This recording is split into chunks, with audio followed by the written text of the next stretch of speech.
कभी कभी कोई इंसान अपने समय से बहुत आगे पैदा होता है। वह अपने दौर में शायद पूरी तरह समझा नहीं जाता, लेकिन उसके जाने के कई दशक बाद दुनिया उसकी महानता को पहचानती है। गुरुदत्त भी ऐसे ही इंसान थे। उन्होंने भारतीय सिनेमा को केवल मनोरंजन का माध्यम नहीं माना, बल्कि उसे मनुष्य के दर्द, अकेलेपन, प्रेम, समाज की विडंबनाओं और कलाकार की बेचैनी को व्यक्त करने का माध्यम बना दिया। लेकिन इस कहानी का सबसे दुखद हिस्सा यह है कि जिस व्यक्ति ने पर्दे पर दूसरों के दर्द को इतनी खूबसूरती से समझा, वह अपनी ही जिंदगी के दर्द से अंत तक नहीं निकल पाया। 9 जुलाई 1925 को बंगलौर में वसंत कुमार शिवशंकर पादुकोण का जन्म हुआ। आगे चलकर यही बच्चा दुनिया के सामने गुरुदत्त के नाम से प्रसिद्ध हुआ। उनके पिता शिवशंकर राव पादुकोण शिक्षा के क्षेत्र से जुड़े थे और उनकी माता वसंती शिक्षिका होने के साथ लेखन में भी रुचि रखती थीं। परिवार का संबंध कोंकणी भाषी समुदाय से था, लेकिन गुरुदत्त का बचपन और शिक्षा बंगाल में भी बीता। इसी कारण उन्हें बंगाली भाषा और संस्कृति से गहरा लगाव हुआ। उनका बचपन किसी बड़े फिल्मी परिवार की चमक में नहीं बीता था। उनके परिवार में कला के प्रति रुचि जरूर थी, लेकिन गुरुदत्त के सामने भविष्य का रास्ता साफ नहीं था। उस समय किसी को अंदाजा नहीं था कि यह शांत स्वभाव का लड़का आगे चलकर भारतीय सिनेमा की सबसे प्रभावशाली हस्तियों में शामिल होगा। गुरुदत्त को नृत्य में विशेष रुचि थी। उन्होंने उदय शंकर के नृत्य विद्यालय में प्रशिक्षण लिया। यहीं से उनके भीतर शरीर की गति, लय, भाव और दृश्य सौंदर्य को समझने की क्षमता विकसित हुई। बाद में यही समझ उनके फिल्म निर्देशन की सबसे बड़ी ताकत बनी। वह केवल कहानी सुनाना नहीं जानते थे, वह कहानी को रोशनी, छाया, चेहरे, संगीत, मौन और कैमरे की गति से महसूस करवाना जानते थे। यही वजह थी कि उनकी फिल्मों में कई बार संवादों से ज्यादा एक चेहरा बोलता था। एक नज़र बहुत कुछ कह देती थी।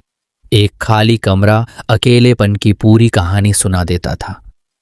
एक गीत केवल गीत नहीं रहता था, बल्कि पात्र के भीतर छिपे हुए दर्द की आवाज बन जाता था। युवा गुरुदत्त ने आगे चलकर पुणे के प्रभात स्टूडियो में काम किया। वहीं उन्होंने फिल्म निर्माण की बारीकियों को करीब से समझा। उन्होंने अभिनेता के रूप में भी काम किया, नृत्य निर्देशन किया और पर्दे के पीछे रहकर फिल्म बनाने की प्रक्रिया को समझा। 1940 के दशक के मध्य में उन्हें फिल्मों में छोटे अवसर मिलने लगे। उनकी शुरुआती भूमिकाएं बहुत बड़ी नहीं थीं, लेकिन उनमें सीखने की भूख बहुत बड़ी थी। और फिर उनके जीवन में एक ऐसी दोस्ती आई जिसने उनकी पूरी जिंदगी की दिशा बदल दी। ये दोस्ती थी देव आनंद के साथ। दोनों की मुलाकात फिल्मी दुनिया में संघर्ष के दिनों में हुई थी। दोनों युवा थे, दोनों के सपने बड़े थे और दोनों के पास सफलता की कोई गारंटी नहीं थी। लेकिन गुरुदत्त के भीतर एक ऐसी चीज थी जो उन्हें बाकी लोगों से अलग करती थी। उनके पास देखने की एक अलग नजर थी। वह केवल यह नहीं देखते थे कि दृश्य में क्या हो रहा है, वह यह सोचते थे कि दर्शक उस दृश्य को किस तरह महसूस करेगा। और यही सोच आगे चलकर उन्हें निर्देशक बनाएगी। लेकिन उस मुकाम तक पहुंचने के लिए उन्हें अब भी लंबा संघर्ष करना था। 1951 का साल गुरुदत्त के जीवन में निर्णायक साबित हुआ। देव आनंद ने अपनी फिल्म निर्माण संस्था के लिए एक नई फिल्म बनाने का फैसला किया और निर्देशन की जिम्मेदारी गुरुदत्त को दी। फिल्म थी बाजी। यह गुरुदत्त के निर्देशन में बनी पहली बड़ी फिल्म थी। फिल्म में देव आनंद मुख्य भूमिका में थे और संगीत SD बर्मन ने दिया था। और फिर कुछ ऐसा हुआ जिसकी शायद खुद गुरुदत्त ने भी कल्पना नहीं की थी। बाजी सफल हो गई। अचानक वह निर्देशक जो कुछ समय पहले तक अपने लिए जगह तलाश रहा था, फिल्मी दुनिया में चर्चा का विषय बन गया। लेकिन गुरुदत्त केवल सफल फिल्म बनाकर संतुष्ट होने वाले व्यक्ति नहीं थे। उनकी नज़र अब आगे थी। 1952 में उन्होंने जाल बनाई, फिर 1953 में बाज आई। बाज को वह सफलता नहीं मिली जिसकी उम्मीद थी। यह उनके लिए शुरुआती झटका था, लेकिन असफलता ने उन्हें तोड़ा नहीं, बल्कि उसने उन्हें एक महत्वपूर्ण बात सिखाई। हर फिल्म दर्शकों की पसंद के अनुसार नहीं बनाई जा सकती। कभी कभी कलाकार को अपनी भाषा खोजने के लिए असफलता से गुजरना पड़ता है। 1954 में आई आर पार ने गुरुदत्त को एक अभिनेता और निर्माता के रूप में भी मजबूत कर दिया। इस फिल्म में उन्होंने खुद मुख्य भूमिका निभाई। फिल्म में मुंबई के आम जीवन, प्रेम, हास्य और अपराध की दुनिया को एक साथ जोड़ा गया था। संगीत बेहद लोकप्रिय हुआ और गीता दत्त की आवाज ने फिल्म के गीतों को यादगार बना दिया। यहीं से गुरु दत्त और गीता दत्त की कलात्मक जोड़ी भी दर्शकों के दिलों में बसने लगी। फिर आया 1955, मिस्टर एंड मिसेज 55। ये फिल्म देखने में हल्की फुल्की लगती थी, लेकिन उसके भीतर समाज, विवाह, आधुनिकता और स्त्री पुरुष संबंधों पर व्यंग्य छिपा हुआ था। गुरुदत्त ने इसमें एक संघर्षरत चित्रकार की भूमिका निभाई और मधुबाला उनके साथ थीं। फिल्म सफल हुई। अब गुरुदत्त के पास पैसा था, पहचान थी, प्रभाव था और सबसे महत्वपूर्ण, उन्हें अपनी रचनात्मक दुनिया बनाने की आज़ादी मिलने लगी थी। लेकिन सफलता के साथ उनके भीतर एक दूसरी चीज भी बढ़ रही थी, अकेलापन। जितनी ऊंचाई पर वह पहुंचते गए, उतना ही उनका मन अपने भीतर उतरता गया। वह भीड़ में रहकर भी अकेले महसूस करने लगे थे और शायद यही कारण था कि उनकी अगली महान फिल्म केवल एक कहानी नहीं बनी, वह उनके भीतर की आवाज बन गई। गुरुदत्त की जिंदगी में गीता रॉय का प्रवेश किसी साधारण प्रेम कहानी जैसा नहीं था। उस समय गीता रॉय पहले से ही एक प्रसिद्ध गायिका थीं। उनकी आवाज की अपनी पहचान थी। दूसरी तरफ गुरुदत्त अभी सफलता की सीढ़ियां चढ़ रहे थे। दोनों की मुलाकात देव आनंद के माध्यम से हुई थी। शुरुआत में गीता ने गुरुदत्त को उस तरह गंभीरता से नहीं लिया था, लेकिन समय के साथ दोनों करीब आते गए। गुरुदत्त के परिवार से गीता का संपर्क बढ़ा और धीरे धीरे दोनों के बीच प्रेम गहरा होता गया। गुरुदत्त और गीता रॉय की सगाई हो गई, लेकिन शादी तुरंत नहीं हो सकी। गीता अपने परिवार की मुख्य कमाने वाली थी। उनके परिवार को चिंता थी कि विवाह के बाद उनका करियर प्रभावित हो सकता है। गुरुदत्त उस समय अभी पूरी तरह स्थापित नहीं हुए थे। कई अड़चनें आईं, लेकिन दोनों का प्रेम बना रहा। आखिरकार 26 मई 1953 को गुरुदत्त और गीता रॉय का विवाह हुआ। विवाह के बाद गीता रॉय गीता दत्त बन गईं। शुरुआत में दोनों की जोड़ी बेहद खूबसूरत लगती थी। एक तरफ निर्देशक और अभिनेता गुरुदत्त, दूसरी तरफ उनकी फिल्मों की आवाज बनती जा रही गीता दत्त। दोनों के बीच कला भी थी और प्रेम भी। 9 जुलाई 1954 को उनके पहले बेटे तरुण का जन्म हुआ। यह तारीख गुरुदत्त के जन्मदिन से भी मेल खाती थी। बाद में उनके 2 और बच्चे हुए, अरुण और नीना। लेकिन जिंदगी हमेशा प्रेम कहानी की तरह नहीं चलती। गुरुदत्त बेहद काम में डूबे रहने वाले व्यक्ति थे। वह रात दिन फिल्म के बारे में सोचते थे। दूसरी तरफ गीता दत्त सामाजिक स्वभाव की थीं। उन्हें लोगों के बीच रहना पसंद था। दोनों के स्वभाव में अंतर धीरे धीरे सामने आने लगा। घर में छोटी छोटी बातों पर मतभेद बढ़ने लगे। और फिर गुरुदत्त की जिंदगी में एक ऐसी अभिनेत्री आई जिनका नाम आने वाले वर्षों में उनके जीवन से हमेशा के लिए जुड़ गया। वह थी वहीदा रहमान। वहीदा रहमान को गुरुदत्त ने हैदराबाद में देखा था। वह उस समय एक नई अभिनेत्री थीं। गुरुदत्त उनकी प्रतिभा से प्रभावित हुए और बाद में उन्हें अपनी फिल्म CID में अवसर दिया गया। यह वहीदा रहमान की हिंदी फिल्मों में महत्वपूर्ण शुरुआत बनी। वहीदा रहमान और गुरुदत्त की जोड़ी पर्दे पर बेहद प्रभावशाली साबित हुई। लेकिन फिल्मी दुनिया में पर्दे और वास्तविक जीवन के बीच की सीमा अक्सर बहुत पतली होती है। दोनों के बीच संबंधों को लेकर चर्चाएं शुरू हो गईं। यह कहना कठिन है कि उनके निजी संबंधों की वास्तविक प्रकृति क्या थी, क्योंकि उनके जीवन से जुड़ी कई बातें आज भी स्मृतियों, लेखों और अलग अलग लोगों के बयानों पर आधारित हैं। लेकिन इतना स्पष्ट है कि गुरुदत्त और गीता दत्त के वैवाहिक संबंध इस दौर में गंभीर तनाव से गुजरने लगे थे। गीता को इन चर्चाओं ने गहराई से प्रभावित किया।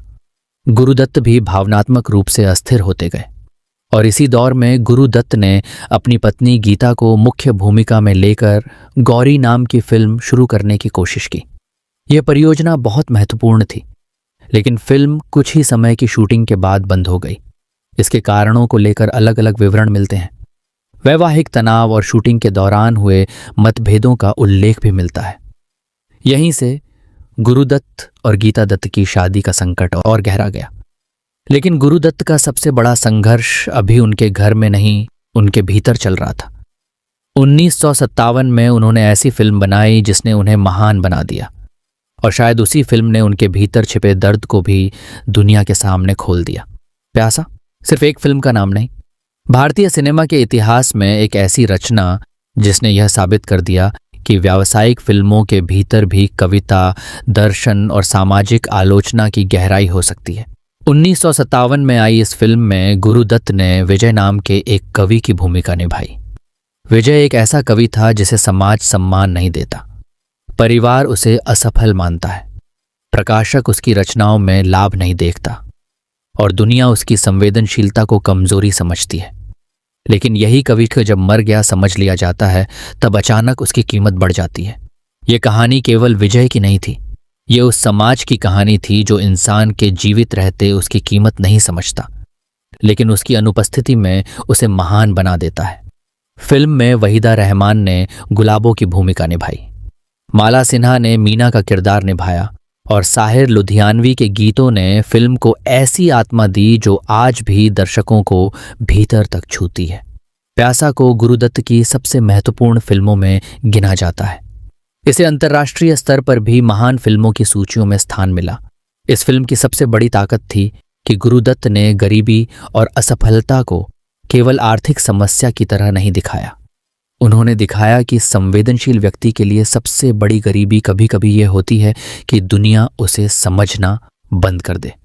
और जब विजय कहता है कि उसे ऐसी दुनिया नहीं चाहिए, तो वह केवल कहानी का पात्र नहीं रहता, वह गुरुदत्त के भीतर बैठे उस कलाकार की आवाज बन जाता है जो प्रसिद्धि के बावजूद अपने आसपास की दुनिया से संतुष्ट नहीं था। प्यासा की सफलता ने गुरुदत्त को शीर्ष पर पहुंचा दिया। अब वह केवल लोकप्रिय निर्देशक नहीं थे, वह महान फिल्मकार कहे जाने लगे थे। लेकिन सफलता के ठीक बाद उन्होंने अपनी सबसे महत्वाकांक्षी फिल्म बनाई और यही फिल्म उनके जीवन का सबसे बड़ा मोड़ साबित हुई। 1959 गुरुदत्त ने कागज के फूल बनाई। आज यह फिल्म भारतीय सिनेमा की महानतम रचनाओं में गिनी जाती है। लेकिन जब यह प्रदर्शित हुई तब दर्शकों ने इसे उस तरह स्वीकार नहीं किया जिसकी गुरुदत्त को उम्मीद थी। यह विडंबना इतनी बड़ी थी कि शायद स्वयं गुरुदत्त भी इससे बच नहीं सके, क्योंकि कागज के फूल एक फिल्म निर्देशक की कहानी थी, एक ऐसे निर्देशक की कहानी जो प्रसिद्धि पाता है, फिर निजी जिंदगी में टूटता है, फिल्मी दुनिया से मोहभंग होता है और धीरे धीरे अकेलेपन की ओर चला जाता है। गुरुदत्त ने इसमें सुरेश सिन्हा की भूमिका निभाई, वहीदा रहमान ने शांति की भूमिका निभाई और कहानी में फिल्मी दुनिया की चमक के पीछे छिपी बेरहमी को दिखाया गया। यह फिल्म भारत की शुरुआती सिनेमास्कोप फिल्मों में से एक थी और अपने समय के लिए दृश्यात्मक रूप से अत्यंत महत्वाकांक्षी थी। आज इसके प्रकाश और छाया के प्रयोग को भारतीय सिनेमा की विशिष्ट उपलब्धियों में माना जाता है, लेकिन उस समय दर्शक इसके गहरे दर्द से जुड़ नहीं पाए। फिल्म असफल हुई और आर्थिक नुकसान बहुत बड़ा था। गुरुदत्त के लिए यह केवल धन की हानि नहीं थी, यह उनके सपने की असफलता थी। उन्होंने जिस फिल्म में अपना मन, अपनी संवेदना और अपनी निजी बेचैनी डाल दी थी, वही फिल्म उनके सामने टूट गई और शायद यहीं से उनके भीतर का विश्वास भी टूटने लगा। कहा जाता है कि इस असफलता के बाद उन्होंने फिर कभी किसी फिल्म का सीधे निर्देशन नहीं किया। उन्होंने निर्देशन से दूरी बना ली और दूसरे निर्देशकों के माध्यम से अपनी रचनात्मक यात्राएं आगे बढ़ाईं। लेकिन एक सवाल यहीं से उठता है, अगर गुरुदत्त इतने सफल थे तो फिर वह इतने दुखी क्यों थे? शायद क्योंकि सफलता और संतोष एक ही चीज नहीं है।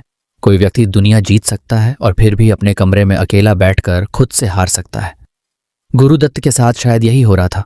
कागज के फूल के बाद गुरुदत्त के जीवन में एक अजीब सा बदलाव आया। उनके पास अभी भी प्रतिष्ठा थी, उनके पास प्रतिभा थी, उनके पास पैसा कमाने की क्षमता थी, लेकिन उनके भीतर पहले जैसा उत्साह नहीं था। 1960 में 14वीं का चांद आई। इसका निर्देशन एम सादिक ने किया और गुरुदत्त ने इसमें निर्माता और अभिनेता के रूप में महत्वपूर्ण भूमिका निभाई। फिल्म व्यावसायिक रूप से सफल रही। इस सफलता से कुछ समय के लिए ऐसा लगा जैसे गुरुदत्त फिर संभल रहे हों, लेकिन निजी जिंदगी की उलझनें खत्म नहीं हुई थीं। गीता दत्त के साथ संबंध लगातार कठिन बने हुए थे। दोनों के बीच दूरी बढ़ती गई और उनकी शादी अंततः उस गर्मजोशी तक नहीं लौट सकी जो शुरुआती वर्षों में थी। फिर 1962 में आई साहिब बीबी और गुलाम। इस फिल्म के निर्देशन का श्रेय अबरार अलवी को दिया जाता है, लेकिन गुरुदत्त का इसमें निर्माता और अभिनेता के रूप में गहरा योगदान था। फिल्म में मीना कुमारी ने छोटी बहू का ऐसा किरदार निभाया जो आज भी भारतीय सिनेमा के सबसे यादगार चरित्रों में गिना जाता है। एक ऐसी स्त्री जिसका पति उससे दूर होता जा रहा है, जो अपने पति का प्रेम पाने के लिए शराब की ओर बढ़ती है और अंततः उसी चाहत में खुद को खो देती है। यह सिर्फ एक कहानी नहीं थी, यह गुरुदत्त की फिल्मों में बार बार लौटने वाले अकेलेपन का एक और रूप था। अजीब बात यह थी कि गुरुदत्त जिन भावनाओं को पर्दे पर इतनी गहराई से समझ रहे थे, उन्हीं भावनाओं से उनका अपना जीवन भी गुजर रहा था। 1962 में गुरुदत्त और गीता दत्त की बेटी नीना का जन्म हुआ, लेकिन बच्चों के आने से भी वैवाहिक संकट समाप्त नहीं हुआ। परिवार बचाने की कोशिशें हुईं, दूरी भी आई, करीबी भी आई, लेकिन रिश्ते में पहले जैसी सहजता वापस नहीं आई। गुरुदत्त का मानसिक संघर्ष बढ़ता गया। उनकी नींद खराब रहती थी, वह शराब पीते थे, नींद की गोलियों का इस्तेमाल भी करते थे। उनके आसपास के लोगों ने उनके भीतर की बेचैनी को महसूस किया, लेकिन शायद कोई भी उस अंधेरे की गहराई को पूरी तरह नहीं समझ पाया। और फिर 1964 आया, वह साल जब भारतीय सिनेमा ने अपने सबसे प्रतिभाशाली फिल्मकारों में से एक को हमेशा के लिए खो दिया। 9 अक्टूबर 1964 की रात गुरुदत्त मुंबई के पेडर रोड स्थित अपने घर में थे। उनकी उम्र केवल 39 वर्ष थी। उनका जीवन अभी बहुत लंबा हो सकता था। कई फिल्में बन सकती थीं, कई कहानियां लिखी जा सकती थीं, लेकिन नियति कुछ और लिख चुकी थी। उन दिनों वह बहारें फिर भी आएंगी नाम की फिल्म से जुड़े काम पर विचार कर रहे थे। मृत्यु से पहले की रात उन्होंने इस फिल्म से संबंधित काम भी किया था। 10 अक्टूबर 1964 की सुबह गुरुदत्त अपने घर में मृत पाए गए। उनकी मृत्यु नींद की गोलियों और शराब के मिश्रण से हुई। मृत्यु को लंबे समय तक आत्महत्या के रूप में देखा गया, लेकिन उनकी मौत की परिस्थितियों को लेकर आज भी सवाल और अलग अलग धारणाएं मौजूद हैं। उनकी मृत्यु की खबर फैलते ही फिल्म जगत स्तब्ध रह गया। एक ऐसा व्यक्ति जो केवल 39 वर्ष का था, जिसने इतने कम समय में भारतीय सिनेमा को ऐसी फिल्में दे दी थीं जिन्हें आने वाली पीढ़ियां भी याद रखने वाली थीं, वह चला गया। लेकिन उसकी फिल्में रह गईं, और शायद यही गुरुदत्त की जिंदगी का सबसे बड़ा विरोधाभास था। वह खुद अपनी कहानी पूरी नहीं कर सके, लेकिन उन्होंने ऐसी कहानियां बनाई जिन्हें दुनिया आज तक पूरा पढ़ रही है। गुरुदत्त के धन और संपत्ति को लेकर आज कई अलग अलग अनुमान इंटरनेट पर दिखाई देते हैं, लेकिन उनकी मृत्यु के समय उनकी वास्तविक कुल संपत्ति का कोई विश्वसनीय सर्वमान्य आंकड़ा उपलब्ध नहीं है। इसलिए उनकी संपत्ति के बारे में कोई निश्चित राशि बताना उचित नहीं होगा। इतना जरूर है कि अपने जीवन के अंतिम वर्षों तक वह फिल्म निर्माण से जुड़े बड़े आर्थिक जोखिम उठा रहे थे। कागज के फूल की असफलता ने उन्हें आर्थिक रूप से भारी नुकसान पहुंचाया था। दूसरी ओर 14वीं का चांद और साहेब बीबी और गुलाम जैसी फिल्मों ने उनके निर्माण पक्ष को फिर से मजबूती दी। लेकिन गुरुदत्त की कहानी में धन कभी अंतिम लक्ष्य नहीं रहा। अगर पैसा ही उनका सबसे बड़ा लक्ष्य होता तो शायद वह प्यासा और कागज के फूल जैसी जोखिम भरी फिल्में नहीं बनाते। वह उन फिल्मों को चुनते रहे जिनमें उन्हें कुछ कहना था, और यही बात उन्हें सामान्य सफल फिल्मकार से अलग बनाती है। गुरुदत्त के चले जाने के बाद उनकी पत्नी गीता दत्त पर इस घटना का गहरा प्रभाव पड़ा। उनके बच्चों की उम्र बहुत कम थी। तरुण, अरुण और नीना को अपने पिता के बिना बड़ा होना पड़ा। गीता दत्त स्वयं भी इस सदमे से बुरी तरह प्रभावित हुई। उन्होंने अपने जीवन में आगे बढ़ने की कोशिश की, लेकिन उनकी जिंदगी भी संघर्षों से भरी रही। आखिरकार 1972 में गीता दत्त का भी निधन हो गया। गुरुदत्त और गीता दत्त की कहानी इसलिए भी दुखद है क्योंकि यह केवल एक पति पत्नी की कहानी नहीं थी। ये दो प्रतिभाशाली कलाकारों की कहानी थी। दो ऐसे लोग जिन्होंने एक दूसरे की कला को ऊंचाई दी, लेकिन अपनी निजी जिंदगी में एक दूसरे का दर्द पूरी तरह समझ नहीं सके। गुरुदत्त आज अपनी फिल्मों में जीवित हैं। बाजी में उनके निर्देशन की शुरुआत दिखाई देती है, जाल में उनके प्रयोग दिखाई देते हैं, आर पार में मुंबई की जिंदगी की धड़कन सुनाई देती है, मिस्टर एंड मिसेज 55 में सामाजिक व्यंग्य दिखाई देता है, प्यासा में कलाकार की आत्मा दिखाई देती है, कागज के फूल में प्रसिद्धि के पीछे छिपा अकेलापन दिखाई देता है, 14वीं का चांद में प्रेम और सौंदर्य की चमक दिखाई देती है, और साहिब बीबी और गुलाम में टूटते हुए रिश्तों और बदलते समाज की पीड़ा दिखाई देती है। गुरुदत्त ने हिंदी सिनेमा में केवल कहानियां नहीं बनाई, उन्होंने रोशनी का इस्तेमाल भाषा की तरह किया, छाया को भावनाओं की तरह इस्तेमाल किया, चेहरों को संवादों की तरह इस्तेमाल किया और संगीत को आत्मा की तरह इस्तेमाल किया। उनकी फिल्मों में कैमरा सिर्फ पात्रों को नहीं देखता, वह पात्रों के भीतर उतरता है। यही उनकी सबसे बड़ी खूबी थी। उनकी फिल्मों में अक्सर ऐसा लगता है कि पात्र अकेला खड़ा है, लेकिन कैमरा उसके साथ खड़ा है। वह पात्र कुछ नहीं कहता, फिर भी दर्शक समझ जाता है कि उसके भीतर तूफान चल रहा है। यही गुरुदत्त की सिनेमाई भाषा थी और यही कारण है कि उनकी मृत्यु के 6 दशक से अधिक समय बाद भी उनकी फिल्में नई पीढ़ियों को प्रभावित करती हैं। भारतीय सिनेमा पर उनके प्रभाव को अंतर्राष्ट्रीय स्तर पर भी स्वीकार किया गया है। प्यासा को महान फिल्मों की अंतर्राष्ट्रीय सूचियों में स्थान मिला है और कागज के फूल आज भारतीय सिनेमा की दृश्यात्मक उपलब्धियों में गिनी जाती है। उनका प्रभाव केवल भारत तक सीमित नहीं रहा।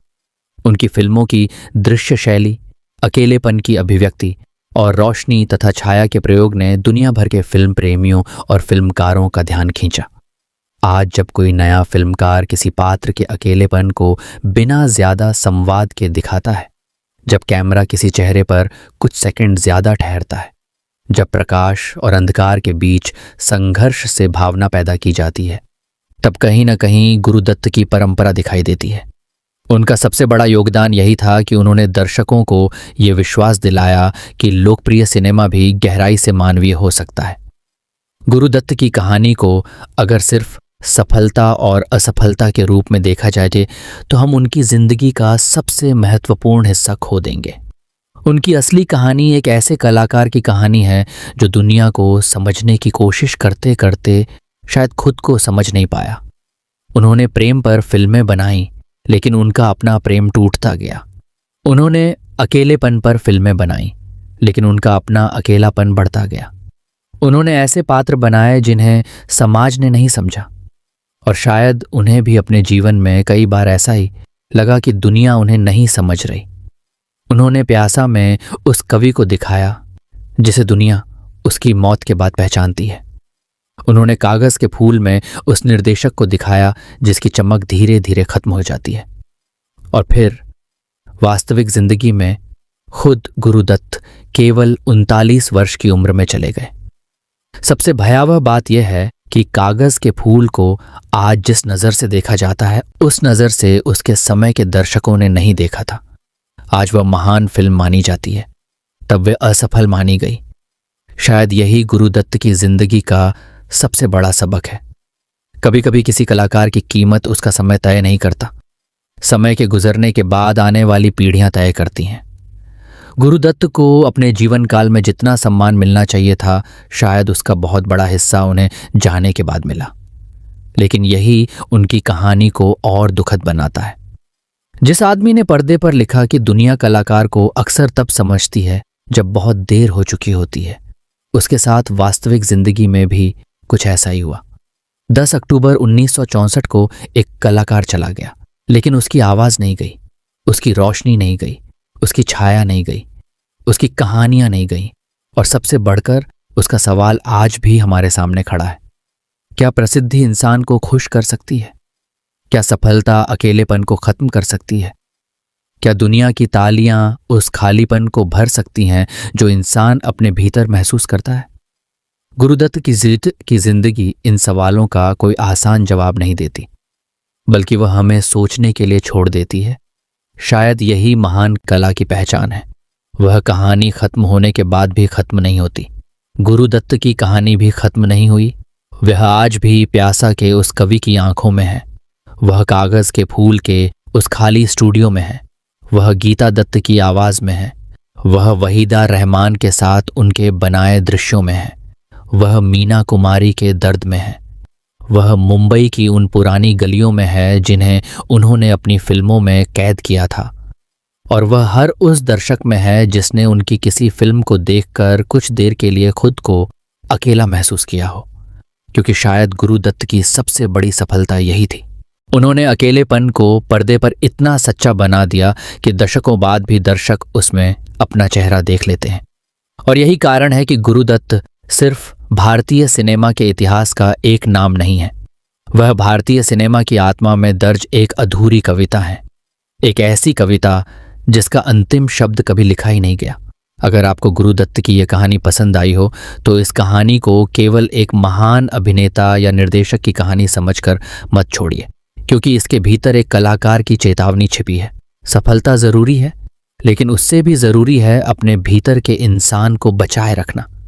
अगर आपको ऐसी ही गहराई से भरी हुई सिनेमा और सितारों की अनसुनी कहानियां पसंद हैं तो हमारे साथ जुड़े रहिए, क्योंकि अगली कहानी भी शायद किसी ऐसे चेहरे की होगी जिसे आपने पर्दे पर 1000 बार देखा होगा, लेकिन उसकी असली जिंदगी शायद आपने कभी नहीं देखी होगी। और गुरुदत्त की तरह ही हो सकता है उस कहानी के पीछे भी एक ऐसी दुनिया छिपी हो जिसे जानकर आप उस सितारे को पहले की नजर से कभी नहीं देख पाएंगे। गुरुदत्त चले गए, लेकिन उनकी फिल्में आज भी चल रही हैं, उनकी कहानी आज भी सुनाई जा रही है। और शायद आने वाली पीढ़ियां भी जब भारतीय सिनेमा के सबसे महान कलाकारों की सूची बनाएंगी तो एक नाम वहां हमेशा रहेगा, गुरुदत्त। एक कलाकार, एक कवि जैसी आत्मा वाला फिल्मकार, एक अधूरा प्रेमी, एक अकेला इंसान, और भारतीय सिनेमा की एक ऐसी अमर कहानी जिसका अंत उनकी मृत्यु के साथ नहीं हुआ, बल्कि वहीं से शुरू हुआ।